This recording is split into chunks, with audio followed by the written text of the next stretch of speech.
Hello Arun, क्या हाल चाल। So guys, बहुत बच्चे कमेंट सेक्शन में मेंशन कर रहे थे कि बहुत सारे कोचिंग इंस्टीट्यूट फिजिक्स के किसी दो क्वेश्चन में बोनस मार्क्स दे रहे हैं। तो क्या एक्चुअली बोनस मिलेगा या नहीं मिलेगा? और कुछ क्वेश्चंस आपके बायोलॉजी के भी कोई दो क्वेश्चन है जहां पे आपको लग रहा है कि बोनस मिल सकता है। मैं बायो वाले क्वेश्चन पहले एक्सप्लेन कर देता हूँ, फिर सर को मैं फिजिक्स वाले क्वेश्चन के लिए बुला लूंगा। एक बार बायो वाले एक्सप्लेन कर जी लेते हैं इनको, जी है सर ना। जी। जी। तो बेटा बायो में देखो, जो क्वेश्चन है मेजरली पहला क्वेश्चन ये वाला है जिस पे लोगों ने बोला कि सर इस पे शायद बोनस मिल जाए।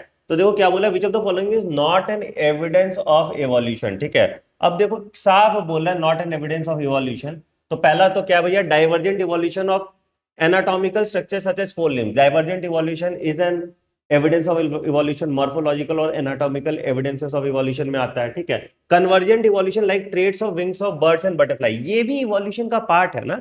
कन्वर्जेंट इवोल्यूशन में क्या हो रहा है कि आप एक हैबिटेट पे आए और उस हैबिटेट के हिसाब से आपने अडेप्ट कर लिया, तो it is also a type of evolution ना भैया, एविडेंस ऑफ इवोल्यूशन। तभी तो कन्वर्जेंट इवोल्यूशन कह रहा है, ऑर्गेनिज्म से इवॉल्व किया है ना। तो this is also the correct answer, right. फिर पेलियंटोलॉजिकल एविडेंसेस ऑफ एचली है, फॉसिल है तो पेलियंटोलॉजिकल एविडेंसेस है। अब चौथा जो सवाल था कि एम्ब्रियोलॉजिकल सपोर्ट फॉर एविडेंस, अब देखो यहीं पे तुम्हारा आंसर है। यहां पे सपोर्ट फॉर एविडेंस इवोल्यूशन ऐसे दे दिया है। ठीक है, was propose by Ernest Haeckel, yes it was propose by Ernest Haeckel, but क्या ये एक्चुअली प्रूवन थ्योरी था? नहीं, it was disapproved by von Baer. उन्होंने बोला कि भैया जो ऑर्गेनिज्म के एडल्ट स्टेजेस होते हैं उनमें हमको ऑन्टोजेनी, रिकैपिटुलेट, फिलोजेनी नहीं देखने को मिलता। तो इसमें कोई कंट्रोवर्सी था ही नहीं। द आंसर इज फोर, इस पे आपको बोनस नहीं मिलेगा। That is hard for you but sadly this is the reality. ठीक है, अब आते हैं दूसरा जो क्वेश्चन है बायोलॉजी का, उसमें यह है कि which of the following statement about reabsorption process in loop of Henle is correct. ठीक है, अब देखो क्या कह रहा है इसमें, the descending limb of loop of Henle is permeable to water but almost impermeable to electrolyte. ये आपको पता होगा कि है ही आंसर। ठीक है, अब इसमें है कि urine gets concentrated in loop of Henle. NCERT लिखती है कि concentration of urine loop of Henle होता है, लूप ऑफ हेनले का काम ही है कॉन्सेंट्रेशन ऑफ यूरिन कराना। तो दिस इज ऑल्सो करेक्ट। ठीक है, पता नहीं लोगों ने इसको थोड़ा गलत किया था। तीसरा लिखा है कि reabsorption of Na plus and water takes place in Henle loop. अब देखो यहां पे ध्यान से समझो, तुम लोगों ने ऐसे देखा कि असेंडिंग लिम्ब से NaCl का रीअब्जॉर्प्शन हो जाता है और डिसेंडिंग लिम्ब से आपका वाटर का रीअब्जॉर्प्शन होता है। But have you not learn the counter current mechanism, जहां पे काउंटर करंट एक्सचेंज होता है मेडुलरी इंटरस्टिशियम में? क्या होता है, Na प्लस रीअब्जॉर्ब होकर कहां जाता है, वसा रेक्टा में, है ना। और यहां पे तुम्हारा H2O रीअब्सॉर्ब होके फिर से वॉटर रेक्टम जाता है। This loop keeps on continuous. क्यों? ताकि मेडुलरी इंटरस्टिशियम में हम ऑस्मोलैरिटी मेंटेन करके रखें। ठीक है, एक और टर्म यहां पे देता, अगर यहां पे एक और चीज मेंशन कर देता कि कंडीशनल रीअब्सॉर्प्शन अगर यहां लिख देता तो फिर तो गुंजाइश ही खत्म हो जाती। ठीक है, तो कंडीशनल रीअब्सॉर्प्शन कहां होता है, डीसीटी में होता है ना। तो जनरली अगर रीअब्सॉर्प्शन की भी हम जनरल बात करें तो वो पीसीटी में भी हो सकता है, वो डीसीटी में भी हो सकता है, बट लूप ऑफ हिलने में रीअब्जॉर्प्शन इज मिनिमम। तो इस पे भी ये आपका जो है तुम्हारा statement, is following statement is correct पूछ रहा है ना। हाँ ठीक है, तो रीअब्जॉर्प्शन लूप ऑफ हिलने में नहीं होगा, तो ये गलत हो गया। और ये वाला स्टेटमेंट सही है, एक्टिव और passive transport of nucleotide takes place in ascending limb of loop of हिलने, बिल्कुल है ना, ये भी करेक्ट है। तो आंसर तुम्हारा जो ए बी और डी हो जाएगा, कौन सा है, ए बी एंड डी हो जाएगा। ठीक है, तो इस पे भी आपको देर इज नो बोनस। तो बायोलॉजी में सैडली कोई बोनस आपको नहीं देखने को मिलेगा। आप अप्लाई कर दो, चांस मार लो, but I know the answer what is going to be. ठीक है, अब आते हैं फिजिक्स की बात करते हैं। सर एक बार फिजिक्स में आप लोग बता दीजिए क्या सर होने वाला फिजिक्स में है। जो है दो क्वेश्चंस में कंट्रोवर्सी हो रही है। हम्म, एक ईएम वेव्स का क्वेश्चन है और एक हमारा मेजरिंग इंस्ट्रूमेंट्स का है। तो ईएम वेव्स में सर आप बताएंगे एक बार कि कहाँ पर देखिए दिक्कत आ रही है। इसमें प्रॉब्लम ऐसा कुछ है नहीं, ठीक है। बट बात है कि बच्चों ने, मैं बता रहा हूं, यहाँ थर्ड तक किया होगा, चौथे वाले को देखा ही नहीं। ठीक, देखिए पहला वाला ऑप्शन में जाएंगे तो उन्होंने बोला कि direction of electromagnetic wave is along Z direction. आप देख सकते हैं के जेड पे एकदम परफेक्ट है, कोई प्रॉब्लम वाली बात नहीं है, ये कोई भी देख के बता देगा। सेकंड में प्रॉब्लम मैं बताता हूं ये आपको लीजिए। क्या है कि सबने बोला कि v को हम लिख सकते हैं c by under root of mu R epsilon R. ठीक, मैं आपको बताना चाहूंगा कि म्यू आर जो है आप यहां पर 1 ले सकते हैं, आराम से ले सकते हैं। क्यों? क्योंकि यहाँ पर देखिए एप्सिलॉन आर या डाइलेक्ट्रिक कांस्टेंट की वैल्यू कितनी दे रखी है, 9 दे रखी है। तो जब ये 9 दे रखा है मतलब ये पक्का कैसा है, एक इंसुलेटिंग मटेरियल है। और इंसुलेटिंग मटेरियल के आप म्यू आर की वैल्यू 1 लिख सकते हैं, तो कोई प्रॉब्लम नहीं थी। आप इसको 3 × 10⁸ लिखते, डिवाइड करते 1 × 9 से, ये आपका 3 × 10⁸ हो जाता, 3 से 3 कैंसिल हो जाता, 10⁸। तो ये स्टेटमेंट भी दोस्तों सही है।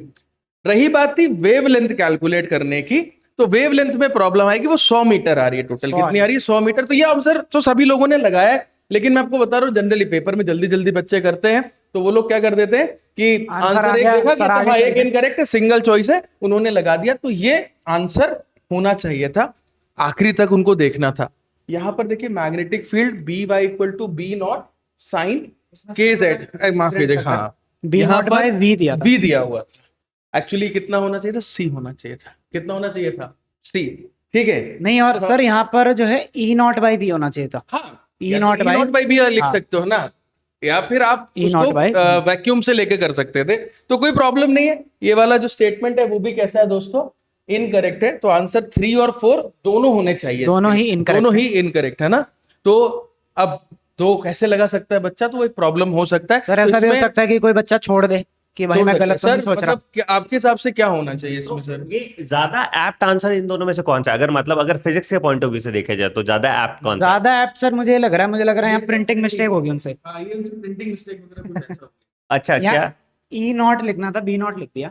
अच्छा, ये B0 जो लिख दिया, E0 E0 लिखना था, तो प्रिंटिंग मिस्टेक टाइप लग रहा है। इनकरेक्ट पूछा है तो ये मिस्टेक नहीं, इनकरेक्ट ही हो गया। हाँ। तो मतलब इसमें बोनस मिल जाएगा अगर बोनस की उम्मीद है। ठीक है। बिल्कुल। तो इसमें देखो बेटा, इस केसेस में क्या होता है, जहां पे 2 आंसर करेक्ट होते हैं, क्वेश्चन में तो गलती नहीं है ना, क्वेश्चन सही है। ठीक है, और 2 ऑप्शन तो सही है। तो इसमें अगर आपने इस क्वेश्चन को अटेम्प्ट किया है, ठीक है, और अगर आपने 3 और 4 है ना, इस कोड का ये 2 ऑप्शन अगर आपने अटेम्प्ट किया है 3 और 4, तो आपको +4 मिल जाएगा। अगर आपने नहीं अटेम्प्ट किया है तो 0, और नहीं तो, और अगर 1 और 2 में से कुछ, 1 और 2 में से किया है तो -5 आपको -1 मिलेगा। ठीक है, तो अगेन अगर आपने अटेम्प्ट किया है इन्हीं दोनों ऑप्शन में से कोई एक, तो आपको बोनस मिल जाएगा। कितने लोगों को बोनस मिल रहा है इस क्वेश्चन में कमेंट करके बताना। बाकी दूसरा क्वेश्चन भी एक बार देख लेते हैं। दूसरा क्वेश्चन देखते हैं सर।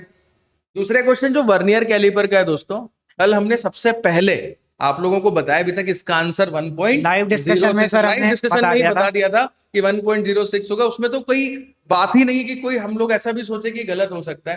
तरीका वही सही है। कुछ लोग ये भी बोल रहे हैं कि नहीं, जनरली लीस्ट काउंट को हम लोग नंबर ऑफ डिवीजन से मल्टीप्लाई करके और फिर नेगेटिव 0 एरर है तो ऐड कर देंगे, लेकिन अगर आप टेक्निकली जाएंगे तो हमारे हिसाब से तो वो टोटल रॉन्ग है। सर एक बार सर इसमें मैं बता देता हूँ क्या प्रॉब्लम आई थी। नेगेटिव 0 एरर का क्वेश्चन है। देखो नेगेटिव 0 एरर में क्या होता है, मान लो ये मेन स्केल का 0 है आपका, तो वर्नियर स्केल का 0 आपका इसके लेफ्ट में होता है। ठीक है, वर्नियर स्केल का 0 लेफ्ट में होता है। तो यहाँ पर इसने क्या बोला था, देखो 4th vernier division coincide with division of the main scale. तो सर अगर हम इसको टेक्निकली सॉल्व करने जाएंगे ना, तो ये 4th डिवीजन है ना, तो ये मेन स्केल के 3 से कोइंसाइड करेगा। तो यहाँ पे 0 एरर दोस्तों होता क्या है कि इन दोनों के बीच का गैप होता है। भाई यही तो 0 एरर होता है। तो यहाँ पे अगर आप इसको कैलकुलेट करेंगे तो 4 times vernier scale division minus 3 times main scale division, ये जो गैप है ये तो 0 एरर है। 3 टाइम्स मेन स्केल डिवीजन, तो ये सर अपना निकल के आता है 0.06 सेंटीमीटर। ये हम सॉल्व कर सकते हैं। 10 डिवीजन अपन लोग, हाँ 10 में से माइनस करके भी कौन सा बस 4 टाइम्स सीधा सीधा आपका 6 आ जाएगा। इसको आप लीस्ट काउंट से मल्टीप्लाई करिए तो ये 0.06 सेंटीमीटर, ये भी कर सकते हैं। सिंपल था। तो टोटल रीडिंग आपकी कितनी थी?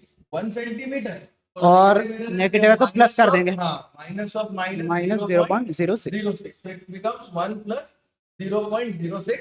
अब इसमें 1.06 आंसर ही नहीं है। ठीक, अब दलील ये दी जा सकती है क्योंकि मैं बता रहा हूँ नीट में आपने जितने भी PYQs देखे कोई सब जगह, तो वो लोग डायरेक्टली क्या करते हैं सर, वो जो कॉन्सेप्ट सिखाया जाता है ना पॉजिटिव 0 एरर, वहां पे लग जाता है वो कि small N into least count 0 error हो जाएगा। हाँ, लेकिन नेगेटिव में नहीं लगता भाई। जेई मेंस में क्वेश्चंस आते हैं सर मतलब आप क्या कहें? सर इसमें कैसे रिजॉल्व होगा, मतलब नहीं, बस इतनी फिजिक्स मुझे आती तब नहीं तो। सर, नहीं मैं सिर्फ एक्सपीरियंस से ये जानना चाह रहा हूँ आपको कि सर एक होता है कि जनरल तरीका जिससे सभी लोग बच्चे लोग सॉल्व कर रहे होते हैं और उसके आधार पे क्वेश्चन दे दिए। पर अगर अपन टेक्निकल देखें तो टेक्निकल तो सर 1+1+ किसी भी हालत में 1.04 एग्जैक्ट आंसर आएगा। आ सकता है, सर आना नहीं चाहिए, लेकिन अगर जनरली लोग क्या इसमें से करते हैं, पहले लीस्ट काउंट को नंबर ऑफ डिवीजन से मल्टीप्लाई करके ऐड कर देते हैं। अच्छा आप पीवाईक्यूज में देखेंगे तो मैक्सिमम आपको ऐसे ही सवाल मिलते अच्छा। हैं। तो अब क्या होना चाहिए सर? हाँ तो सर देखो, इसका दो केस है। एक तो पहला एक ये केस है कि एनटीए इस आंसर को मान ले और हम फिर अभी तो आंसर यही मानेगा एनटीए, ये तो फर्स्ट श्योर है, ठीक है। हमें इसको चैलेंज करना पड़ेगा। और अब इस केस में क्या है कि कोई भी आंसर नहीं है, तो मतलब सबको ही बोनस मिलेगा for everyone, whether you have attempted और नॉट अटेम्प्टेड, आपको सबको ही बोनस मिलेगा इसमें। तो 99% चांस है कि आप सबके कम से कम फिजिक्स में +4 तो आ रहे होंगे, अगर आपने नेगेटिव नहीं किया है तो, ठीक है। बाकी एक चीज और मैं बताना चाहता हूं, सर लोग अपनी तारीफ खुद से नहीं करेंगे। We are the first channel on YouTube जिसने पेपर एनालिसिस सबसे पहले कराया फिजिक्स का। लोगों का तुम देखोगे फिजिक्स का आज हो रहा है पेपर एनालिसिस, ठीक है। तो we are the first one. और सर ये एरर भी हमने उसी टाइम पॉइंट उसी टाइम बताया, एग्जैक्टली ये हमने Live अपने वीडियो में discussion दिया है। तो for the most accurate answer की आप हमारा एनालिसिस वीडियो देख सकते हैं, वहां पे ये सब चीजें बता दी गई हैं। बाकी अब आप कमेंट सेक्शन में बताइए कि आपके फिजिक्स, केमिस्ट्री और बायोलॉजी में कितने मार्क्स बन रहे हैं। और अगर आप हमारे साथ इस साल रीनीट 2026 की जर्नी में हमारे रेसिडेंशियल कैंपस में पढ़ना चाहते हो तो हमारा बैच 1 जुलाई से लाइव आ रहा है। यही सब धुरंधर आपको पढ़ाते हैं। तो हेल्पलाइन नंबर है 9007002666, इस पे कॉल कर लीजिएगा। एंड आप 1 जुलाई से हमारे साथ एक बार रीनीट 2027 की तैयारी कर सकते हैं। Thank you.